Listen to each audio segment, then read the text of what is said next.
en el primer operativo en Tamaulipas. El gran viraje fue el de López Obrador, cuando dijo abrazos y no balazos, y retrajo. Sí, en realidad. Sí. Ese es el único viraje, ¿eh? Mira. Atención de causas sociales. Lo venimos hablando de prevención desde tiempos olvídate, está el plan Juárez, cuando todo lo de... Todos somos Juárez.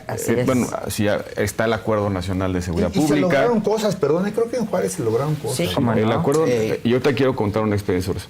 El Acuerdo Nacional de Seguridad Pública que firmó, por ejemplo, Marcelo Ebrard. En fin, hemos hecho prevención, fortalecimiento institucional, mejor coordinación. Todas las recetas, todas están ya ensayadas, probadas, sabemos que funciona y que no.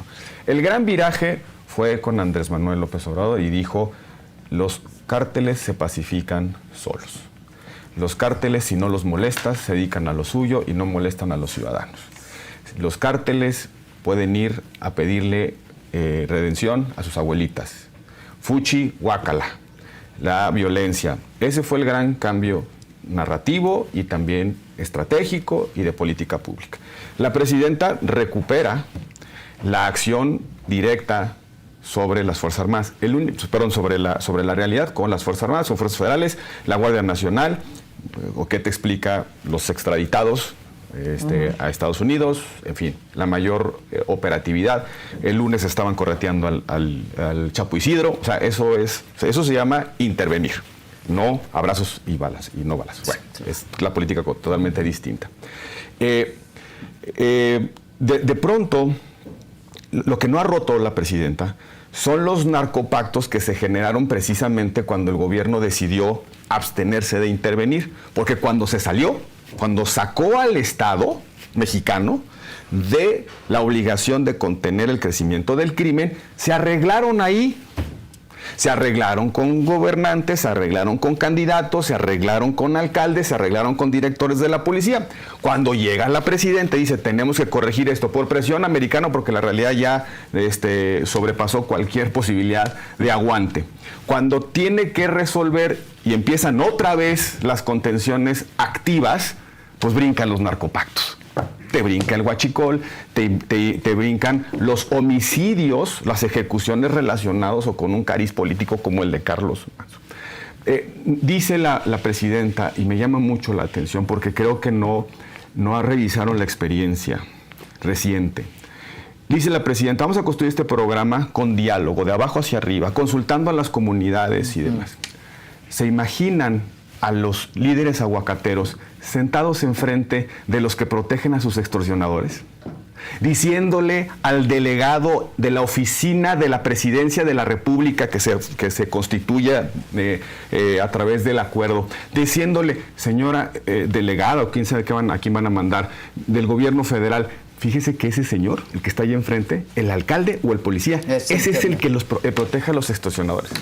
En Todos Somos Juárez se hicieron esos diálogos. Cuando hacíamos las reuniones en Juárez, había silencios. Pues sí, cuando las hacías aquí en México, había mucha información y muchas cosas que se decían. Porque el miedo está instalado ahí. Es una soberana ingenuidad de la presidenta de su equipo, que en esas mesas, imagínense, allí en Uruapan o en Apatzingán, donde están los balazos, donde están matando, deja tú al alcalde, están matando al líder limonero. Se van a sentar los productores, se van a sentar las madres de los desaparecidos, se van a sentar las comunidades y los pueblos originarios a decirle, ¿sabe cuál es el problema, presidenta, o a su delegada?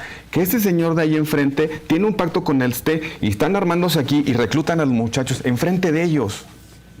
¿Les parece razonable eso? No. Y sin embargo, no creo yo que esto lo ignore el secretario, Roberto. O sea, claramente hay un mensaje es que yo no creo que de la construcción del plan, de trabajar con la sociedad, pero evidentemente hay una estrategia, me parece que de mucho más fondo, de gente que tiene una experiencia importante. Es que probablemente con tal de marcar la diferencia con respecto a los dos programas anteriores, el de 13-14, el 2007, que se impuso desde acá. Todo eso. No, también había diálogo y también se abrieron espacios de comunicación. Es que hay un discurso el problema válido, de fondo, ¿no? Pero el problema de fondo es el gobierno estatal, claro, y el problema de fondo es el pacto que se tiene a nivel de gobiernos con el crimen organizado. Y ese es el que se tiene que romper.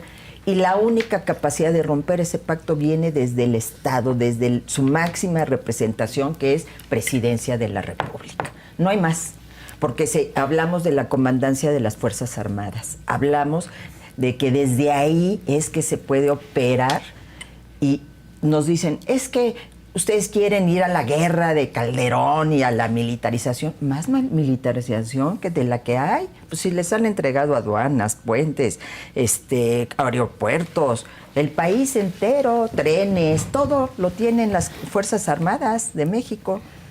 Y ya vimos lo que pasó con el Huachicol, porque se les entregó todo bajo el argumento de que eran incorruptibles. Y ya vemos cómo se ha ensuciado una institución como es la Marina, que era de las más respetadas que había en este país. Entonces creo que sí tiene que haber un replanteamiento, porque el simple giro en la estrategia de seguridad no da, porque pues, nos pueden decir disminuyeron los homicidios, pero pues han aumentado las desapariciones, entonces pues, desaparezcan el cadáver para que no haya un aumento en la cifra. Pero el número o sea, el tema sigue siendo la violencia y un país ensangrentado y un país que vive diariamente con miedo. Y con todo y lo que nos dicen, la población está respondiendo al INEGI, su INEGI. La población que vive en zonas urbanas, más del 60% que se siente inseguro en su ciudad. Entonces, estos son los sentimientos reales que hay en el fondo del pueblo de México. En el México bronco, que hay miedo y hay dolor. Si no se asume eso, si no se entiende eso, pues no vamos a estar realmente a la altura de lo que la gente nos está exigiendo, a todos. Porque algo que distingue a todos estos movimientos, el movimiento del sombrero, la generación Z, es que repudian por igual a todos los partidos políticos y a la clase política. Porque algo no hemos hecho bien. Porque no les estamos dando. Estos jóvenes que se están expresando, muchos reciben el programa social y de todos modos están en la calle, porque les importa su seguridad. ¿Y qué vimos? ¿Qué vimos? A chavos sometidos en el piso por las fuerzas estatales de un gobierno que dice que no, ya no se reprime. ¿Cómo? Si eso lo hubiera hecho cualquier gobierno del PRI o del PAN, ya hubiera caído ese gobernador. Se les permite, se les toleran, sale la presidenta retratada con el gobernador, perdón, un gobernador sobre el que hoy pesan, pues por lo menos estas muertes y estas manifestaciones que tienen a todos los días a Michoacán en vilo. Entonces creo que necesitamos más que discursos, necesitamos acciones y yo aquí coincido en algo muy importante con Roberto, la sociedad hemos sido partícipes de todo esto. Con nuestro miedo nos hemos ido a meter a nuestras cuatro paredes, con nuestro silencio, con las amenazas que vivimos todos los días, de cualquier naturaleza, incluidas las que vienen desde el poder político, nos hemos callado. Y eso es lo que también tenemos que asumir como sociedad. Somos responsables también nosotros. Somos responsables de esa muerte en menor medida, pero somos responsables y de todas las muertes que hay todos los días en México. Por eso yo digo que Michoacán es la tierra de Morelos, la tierra del cardenismo. Va a decir Roberto Gili del calderonismo, no, del cardenismo. Esa tierra es hoy el germen de una nueva independencia, porque nos están mostrando el camino. El camino es la valentía, el camino es la decisión de enfrentar con todo lo que podemos y tenemos a la mano este cáncer que lacera a México. Y creo que en ese contexto también aquí hay una lección para la oposición, en el sentido de cómo volvemos la oposición a entender las causas de la gente y a ponernos en sus zapatos, y cómo también la gente nos está exigiendo unidad. Unidad para enfrentar esto que tenemos y para salvar la República, para salvar a México, para rescatar a México de todo este dolor y de toda esta tristeza. Creo que hay muchas reflexiones que hacer en torno a esta muerte. Por eso yo digo, para mí es más inspiración, es mucho dolor, es mucha tristeza, pero es inspirador. Es inspirador ver a la esposa no haberse querido retratar con la presidenta. Es que este es un mensaje bien poderoso. Y salir y dar un discurso en donde nos cala a todos y nos preocupa esta mujer y decimos, la tienen que cuidar, pero como decían muchos y dijo el diputado también independiente ayer, no se pedía la seguridad para Carlos Manso, claro, ni de él, sino para el pueblo de Uruapan, para el pueblo de Michoacán. Esa es la seguridad que se tiene que propiciar y creo que vale la pena reflexionar porque desde hace un año que están las fuerzas federales en Sinaloa y ¿qué pasa en Sinaloa? Tenemos muerte, tenemos una guerra todos los días. Tenemos que reflexionar, en serio.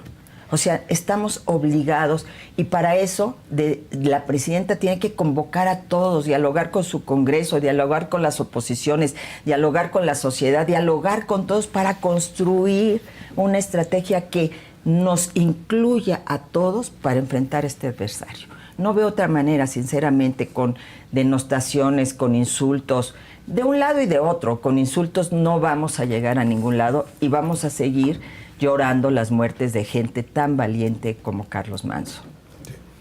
Sí, yo creo que es un gran personaje que vamos conociendo, insisto, al menos yo le había escuchado entrevistas con Joaquín López Dóriga, me parecía pues, una persona muy congruente, muy frontal para bien, y de verdad yo estoy convencido, tiene que ser un tema de conciliación con temas políticos. Hay muchas problemáticas a lo largo del país. Es difícil partidizarlas porque de todos lados sale situaciones en lugares gobernados por distintos partidos políticos. Yo insisto, ¿no? Desde lo local, que son los municipios donde estamos encontrando este tipo de problemáticas, pues la mitad del país todavía es gobernado por alcaldes de partido diferente a Morena. Entonces sí tenemos que ir a la raíz de las problemáticas. Debo decirlo, y no era un tema que me hubiera gustado mucho poner sobre la mesa, sí he visto algunos personajes de oposición que se han querido subir en los hombros de esta figura Carlos Manso. A mí la verdad eso no me ha gustado. Creo que denota una incapacidad de generar lo que él generó, que fue un movimiento, y que no solamente a partir de un esquema de refundación o otras cuestiones que no se han logrado atraer a los electores, que la crítica no ha sido buena. Digo, podríamos saberlo quizá en el 27, pero de verdad lo que este señor hizo fue, me parece estar dispuesto a dar mucho más que muchos políticos, pues la vida, que a pesar, pues claro, la vida, y la puso en juego y finalmente lamentablemente la perdió. Pero que muchos políticos de oposición que no quieren perder sus privilegios, O sea, en realidad, a pesar de estar en la oposición, no quieren perder sus privilegios. Y de Morena también. Bueno, los que no quisieron perder sus privilegios son los diputados que ayer se aprobaron un aumentito. Lo que me parece es que no se están o sea, decir que veo muchos líderes de oposición tratando de montarse en este movimiento. Pero dime, ¿qué hizo López Obrador toda la vida? Los 40 años. A ver, Claro. ¿qué hizo Morena todo el tiempo? Montarse en las otras tragedias para ganar adeptos. Es que pero tampoco vamos a... Sí se le vio a López Obrador, primero con un liderazgo personal, con una persona que... ¿Y por qué a los otros no los descalificas? A los que se... Lo que descalifico y ojalá que no fuera de esta forma es encontrar propias causas, propios liderazgos. Me parece que es decir, encontramos un personaje y encontramos una forma de atacar para capitalizar. Híjole, a ver, no, qué grave, qué grave. A ver, déjame contar. Qué grave. Yo creo que es algo que inclusive lo estamos viendo en otros lugares, ¿no? Lo vimos ahora en las elecciones de Estados Unidos, donde los candidatos a gobernadoras que ganaron, en lugar de plantear alternativas o soluciones, digo, como una estrategia política, lo que hicieron fue simplemente atacar al gobierno de Trump y les fue muy redituable, ¿no? Pero en un esquema de polarización que se espera. Este caso, con este personaje, con este movimiento, con esta autenticidad de causas y con esto que puso en juego, que fue su propia vida, me parece que no es correcto políticamente, no es ético subirse. No es ético subirse. Pero ¿qué hace? ¿Qué es subirse? No hablas del tema. ¿Qué hace una sociedad y los organismos de una sociedad. Me refiero a los políticos, no a la incluso, sociedad. ¿Qué hacemos? los ¿Qué hace una políticos somos sociedad? mexicanos. Y las oposiciones son expresiones de esa sociedad, organismos de esa sociedad, como son los medios de comunicación, como son las organizaciones de la sociedad civil, los partidos, etcétera. ¿Qué hace una sociedad o qué hace una sociedad cuando pasa un evento como este? O sea, lo que nos dice Morena es, y los medios se politiza. Se tiene que politizar, porque politizar es problematizar, encontrar las causas, exigir resultados. Pero no partidizar. No, espérame.